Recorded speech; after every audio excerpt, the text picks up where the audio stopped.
Olá, eu sou Ed Melo e este é o programa Personalidades. Entrevista com informação e credibilidade.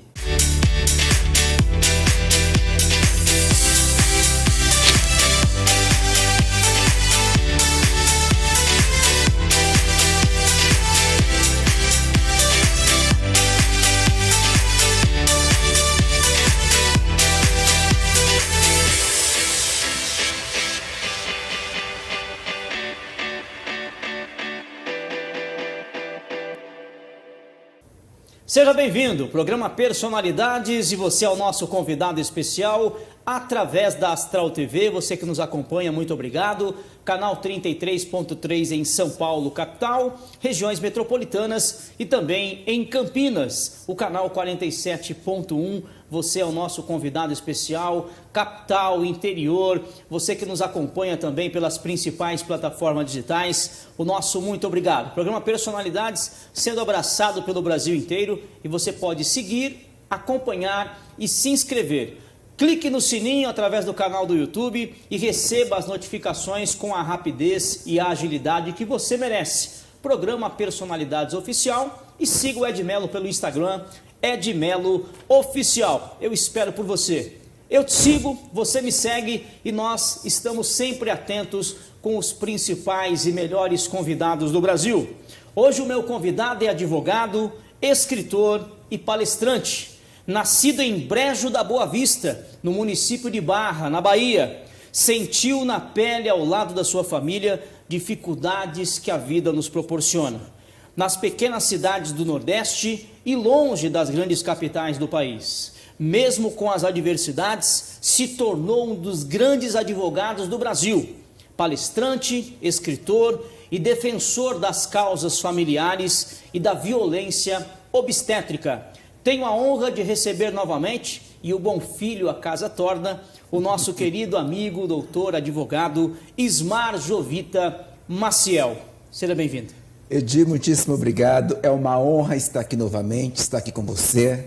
E aqui sou tão bem acolhido, eu me sinto em casa. Que simpatia todo esse pessoal. A Iris é uma grande parceira, está aqui a sempre nos ajudar. Que bom retornar aqui. Mais uma vez, obrigado. Fico feliz, doutor, pelo retorno. E quando eu digo que o bom filho a casa torna, é isso mesmo. Queremos acolher as pessoas, os empresários, principalmente quem tem case de sucesso. Eu comecei minha fala comentando sobre as dificuldades que as pessoas passam no Norte e Nordeste, ainda como criança, muito pequeno, os pais querendo ali oferecer o mínimo necessário para os seus filhos. E eu sei que o senhor tem uma história muito interessante com essas bases e pessoas que ainda no século XXI sentem o peso dessa dificuldade. Eu queria que o senhor falasse um pouquinho da sua história, porque muitas pessoas observam e falam: poxa, o Ed Melo, apresentador de televisão, o Ed Melo milionário, olha o relógio do Ed Melo, olha só, né, o blazer do Ed Melo, olha só também o Ismar Jovita Maciel, que eu conheci no Nordeste. Ele não tinha um chinelo para colocar no pé e hoje está aí se apresentando num programa de TV. As pessoas querem julgar, mas não sabem o que dizer e não sabem a dificuldade que o outro passou. Não é isso? Exatamente, Edir. Eu passei muitas dificuldades, não somente eu, mas como também a minha família. E exatamente, as pessoas quando nos veem bem, onde nós estamos sempre em algum canal de televisão, ou estamos crescendo nos nossos negócios, nas nossas profissões, sempre pensa que nós estamos bem, que nós estamos ricos, milionários, mas ninguém sabe do percurso que nós levamos, que nós passamos para aqui chegar. Eu sou realmente um exemplo disto. Eu nasci nesta comarca onde você falou, Brejo da Boa Vista, um lugar onde o telégrafo não chegava, como já dizia o Monteiro Lobato, não tinha água encanada, energia elétrica, luz, telefone, não tinha transporte, não tinha nada, né?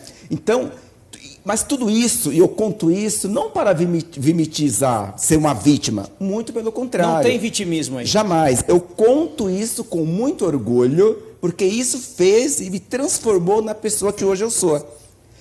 Então, todas essas dificuldades que eu passei junto com a minha família, igual você falou, realmente, muitas das vezes, eu corria na areia quente porque não tinha um chinelo. A gente tentava amarrar uma sacolinha de plástico e aqui você parabenizar, e aqui nessa contemporaneidade, você vê tantas sacolas que estão descartadas, né? E lá naquela época a gente não tinha nenhuma sacolinha para colocar nos pés. Sim. Né? Então eu passei por longos períodos da minha vida, até os 13 anos, eu vivi nesta comarca, nessas condições, numa casa de barro, de palha, não sei se você já viu como que são essas estruturas. Então essa minha infância foi difícil, mas ao mesmo tempo foi saudável, foi muito boa, eu aproveitei o máximo que eu pude, e isso fez com que hoje eu estivesse aqui. E da diversidade você traz muita sabedoria. Aí depende do que você quer fazer com ela. A diversidade ou ela te derruba, te leva até o fundo do poço e você não encontra um caminho para retornar, ou então você vai encontrar alternativas para sair do fundo do poço e ser com certeza uma pessoa de referência.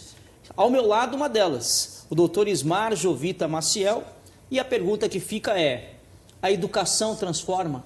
Sem sombra de dúvida. Olha o quão que a educação transforma. Eu sou uma testemunha disto. Quando eu cheguei aqui em São Paulo, foi no ano de 1999 para 2000.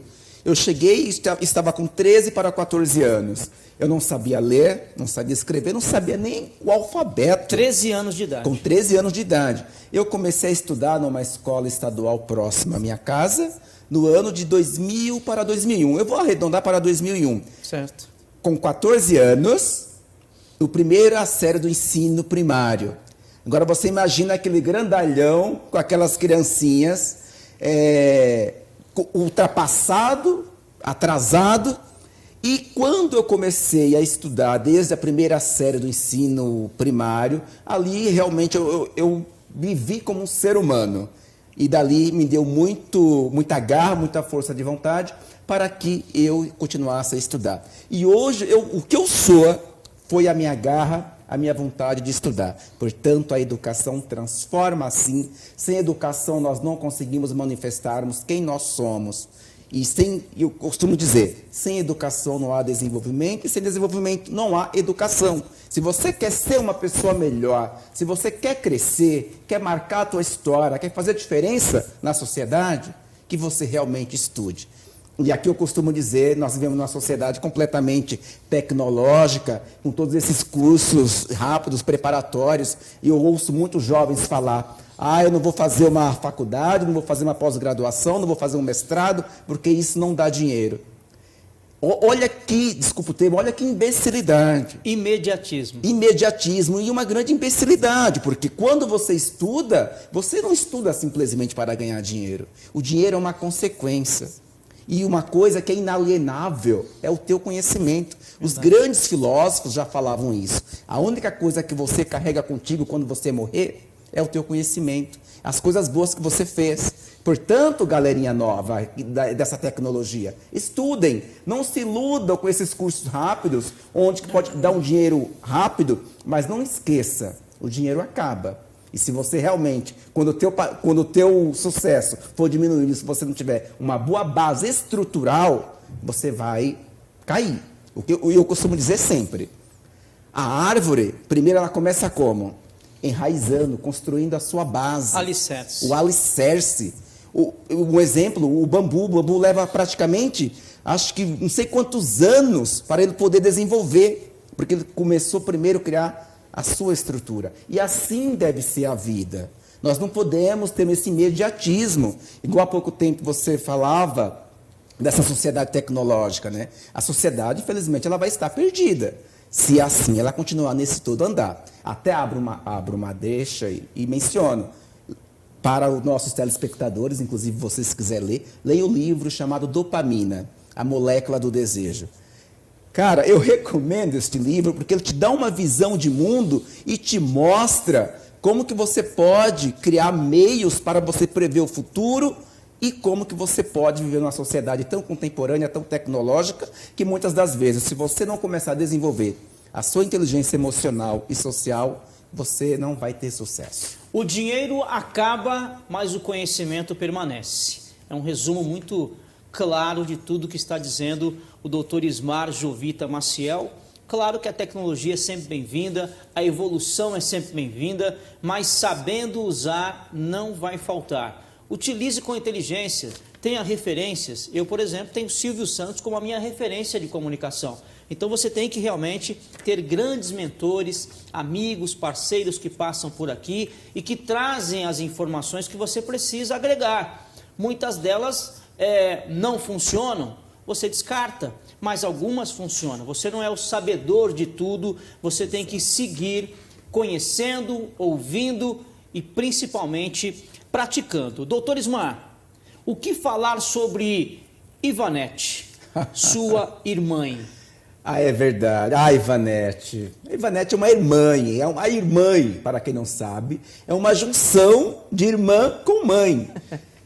Eu sou muito grato a Ivanete, como eu falei para vocês há pouco tempo, quando eu vim aqui para São Paulo com toda a minha família, a Ivanete veio primeiro. Então foi ela que mandou nos buscar lá no sertãozão da Bahia. Acontece muito, não é? Sim, exatamente. Sempre vem o filho mais velho, o primogênito, né? Vem o mais puxando velho e vai trazendo o restante. Então eu sou muito grato a Ivanete, hoje eu digo, tudo que eu sou, a pessoa que eu me transformei, foi com o apoio dela. Se eu não tivesse este apoio, talvez eu não estaria aqui hoje. E a Ivanete, eu digo que ela é minha irmã, porque tem todo um processo por trás disso. Quando eu nasci, a minha mãe biológica, ela teve muitas complicações. Certo. E das complicações deste parto, a minha mãe teve que ser transportada por uma maca improvisada, por produtores rurais, levou quase 3 dias com restos placentários, teve hemorragia, ela quase foi a óbito, e quem ficou cuidando de mim foi a Ivanete. E nesta época, ela estava com 15 para 16 anos. Por isso que eu tenho um grande carinho, eu tenho uma afetividade muito grande por ela, um amor, porque mãe é realmente quem cria e quem cuida. É claro que eu tenho um amor imenso, eu amo a minha mãe. Então, tenho a honra de falar. Eu tenho 2 mães que me abraçaram e que me acolhem tanto e que são essenciais na minha vida. A mãe é psicóloga, viu, gente? A dona Francisca, psicóloga, é o que diz o doutor Ismael Jovita, e é fundamental você ter essa base familiar, né? Isso cria estrutura. Você vê uma jovem adolescente de 15 anos, cuidando da família, das responsabilidades, sai, né, do interior da Bahia, vem para as capitais, se estabelece, porque a gente não consegue ajudar ninguém se você não tiver estrutura. Exatamente. Eu quero tanto ajudar o meu irmão, a minha mãe, o meu pai, eu estou em São Paulo, mas você ganha um salário mínimo. Um salário mínimo você não paga aluguel em São Paulo. Então você tem que entender muito o que você quer para a sua vida e quais são as suas bases e estruturas. Eu tenho certeza que a Ivanete, a dona Francisca, se estruturaram para cuidar das crianças, para cuidar do nosso querido doutor Ismar Jovita Maciel, e hoje ele é um dos grandes advogados do Brasil, palestrante, escritor, tem base para falar de toda a sua estrutura profissional e mais, orientar as pessoas. Então, alguém que em algum dia foi acolhido, hoje ele é uma pessoa que acolhe as famílias, acolhe as pessoas e passa para você que nos assiste aqui no Personalidades muitas informações. Eu queria saber, doutor, sobre também a questão da diretiva antecipada de vontade e plano de parto. Quero saber do que se trata, quero saber qual é a importância para que as pessoas que, obviamente, estão gestantes, as famílias que têm essas questões na cabeça, quer saber, obviamente, quais são as diretivas, como funciona o plano de parto, para que a partir de agora, conhecendo um pouco mais do seu trabalho, da sua base familiar, obviamente as pessoas vão ganhando confiança e vão entendendo, né, quais são as atenções que ela deve ter, focada, obviamente, no trabalho do doutor Ismar. Fala um pouquinho dessa diretiva antecipada de vontade e o plano de parto. Perfeito. Primeiro, tenho que dizer para vocês que eu sou advogado especialista em direito médico da saúde, autoafirmo-me que eu sou um grande estudioso dessa temática e dentro de todo o meu atuar no direito médico e da saúde, eu estudei bastante o que envolve o direito da gestação, a neurociência da gestação e as questões que envolvem o parto. A diretiva antecipada de vontade, o que seja isto? Nada mais é que um testamento vital, ou seja, quando você está em vida, você elabora um documento, um codicilo, posso assim falar, dizendo e afirmando o que você quer e o que você não quer que em você seja praticado quando você não estiver mais em estado de consciência. Diretiva antecipada. A diretiva antecipada, exatamente. É você antecipar os seus desejos para quando você estiver em algum estado de terminalidade de vida, alguém do seu representante legal ou alguém da sua família fazer valer aquela sua vontade, como por exemplo, a mulher pode fazer uma diretiva antecipada de vontade, e quando nós falamos em diretiva antecipada de vontade, nada mais é que o plano de parto também. A mulher ela pode elaborar um plano de parto, como por exemplo, quando eu internar-me para dar à luz, eu não quero ser submetida à episiotomia, que é um procedimento médico. Eu não quero ser submetida ao parto induzido. Eu não pode ser feito em mim manobras sem o meu consentimento. Na diretiva antecipada de vontade, plano de parto, ela pode falar, eu quero que em mim seja realizado um parto cesariano. É um direito dela. Está regulamentado pelo Código de Ética Médica aqui do Brasil. Tem uma resolução específica que traz essa possibilidade para os pacientes. Então, e como proceder-se? Ela elabora... Não existe uma forma em específico. A pergunta é, em que momento eu devo redigir essa diretiva? Quando você achar necessário. Como, por exemplo, você que tem alguma ideologia, que tem alguma cultura, ou você não quer ser submetido, por exemplo, eu não quero doar sangue. Certo. Eu posso manifestar nesse documento como se fosse um contrato. Eu não quero fazer doação de órgãos e nem doar sangue, enfim... Em tais circunstâncias, você emite essa declaração de vontade, esse contrato e a forma. Não existe a forma, porque aqui no Brasil não existe uma lei que regulamenta a diretiva antecipada de vontade, diferentemente de Portugal. Algum registro em cartório, não? Sim. Ou de próprio punho? É o suficiente? O mais importante é a pessoa fazer a diretiva antecipada de vontade, manifestar as suas vontades do que ela quer ou não quer que seja feito nela, enquanto ela não estiver mais em capacidade de exercer as suas faculdades mentais, elabora esse documento, recomenda-se que registre no cartório de notas registra no cartório de notas e ela nomeia um procurador ou alguém da sua família. O marido, a mãe, filho, o amigo, pai. Mas eu sempre recomendo que não nomeie pessoas da sua família, porque as pessoas elas são muito ligadas aos sentimentos. Como, por exemplo... Se eu fazer uma diretiva antecipada de vontade e afirmar, se eu ter uma parada cardíaca, eu quero que tente me reanimar por apenas 2 vezes. Se você colocar na sua diretiva antecipada de vontade um parente, ele não vai cumprir essa diretiva. Ele vai tentar 10. Ele vai tentar 10, exatamente. Personalidades comigo, Edmelo, doutor Ismar, Jovita Maciel, trazendo as principais informações. Essa diretiva antecipada, ela vai a ponto...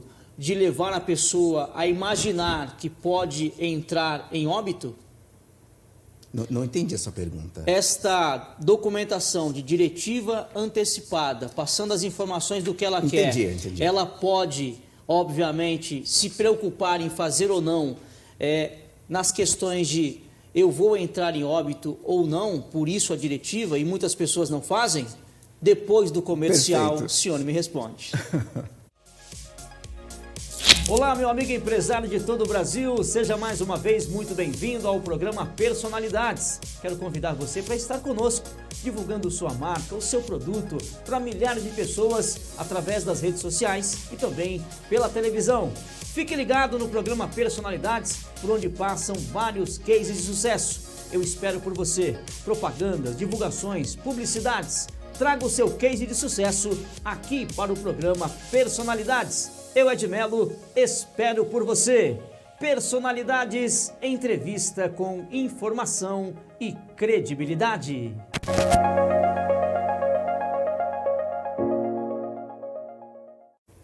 Muito bem, voltamos com o programa Personalidades. A você que nos acompanha, muito obrigado. Toda quinta-feira, 9 da noite, com reprise aos domingos, 6h30 da tarde. Canal 33.3 em São Paulo, capital, 47.1 em Campinas e região e as principais plataformas digitais. Siga o Edmelo, @Edmelo Oficial. Você me segue e eu sigo você. Estamos aqui ao lado do Dr. Ismar Jovita Maciel. Perguntei ao senhor as questões da diretiva antecipada. Fiz o documento, mas é o que o senhor disse há pouco. Eu quero a minha ressuscitação em 2 vezes, intervenções.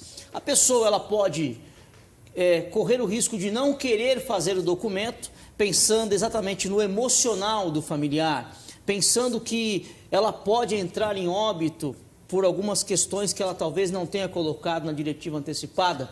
Explica um pouquinho para nós estas questões para quem realmente identifica esse documento, sabe da importância, mas muitas vezes tem receio de elaborá-lo.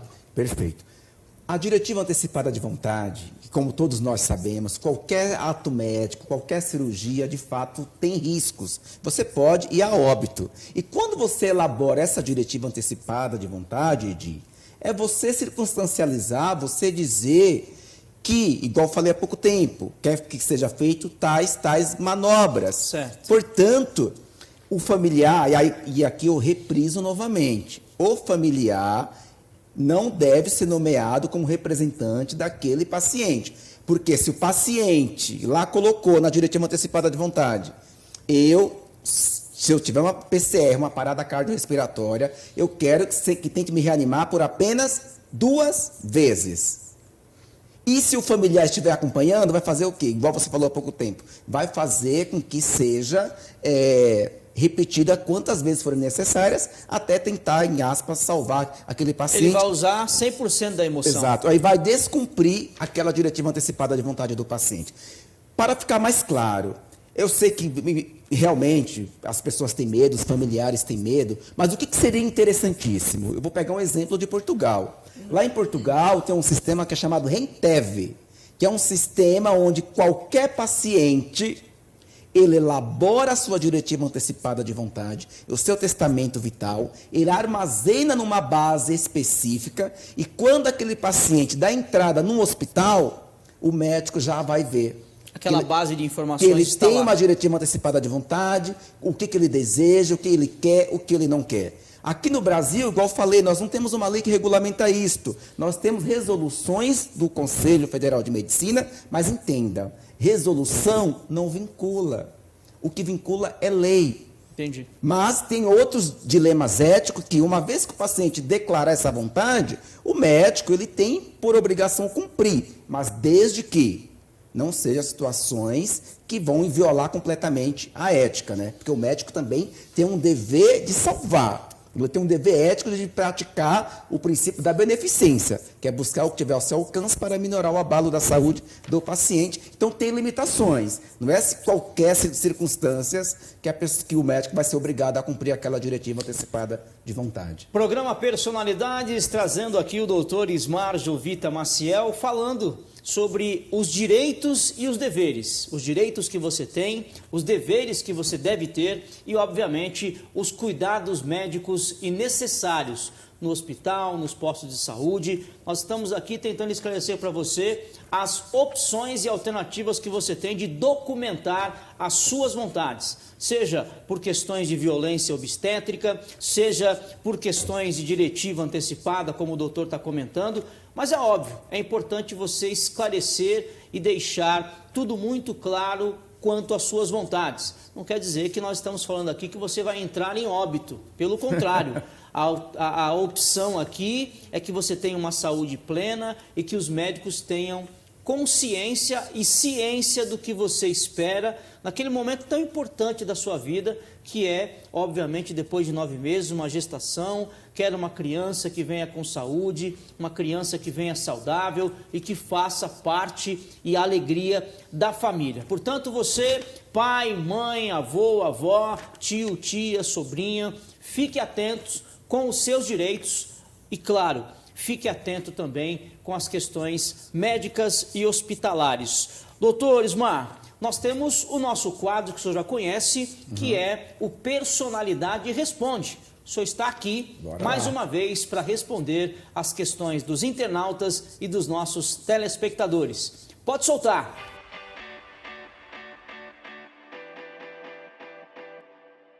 Muito bem, vamos ver qual é a pergunta e de qual cidade para o doutor Ismar Jovita Maciel. Pergunta vem aí na tela, doutor Ismar Jovita Maciel, Alessandra Campos da Penha, bairro da Penha, aqui em São Paulo. Estou grávida de 3 meses, a minha médica pediu um ultrassom morfológico. Devo me preocupar? Muito pelo contrário, você deve agradecer a sua médica. Está atenta. A sua médica está atenta, porque a ultrassom morfológica nada mais é que verificar como que está o desenvolvimento daquele feto. Legal. E é através da ultrassom morfológica que vai descobrir se aquele feto vai ter uma má formação fetal, se ele tem alguma hidrocefalia, ou se ele tem qualquer doença congênita. Portanto, agradeça a tua médica, porque, infelizmente, aqui nos postos de saúde, prefeitura principalmente e Estado, dificilmente o médico pede um ultrassom morfológico. E esse ultrassom morfológico, ele é de extrema importância. Certo. É tanto que já atuei em casos que tivesse sido feito o ultrassom morfológico, teria salvo a vida daquele feto. Porque descobriu-se aquele problema de saúde, o que vai acontecer? Aquela gestante já deve ser encaminhada para uma maternidade de alta complexidade.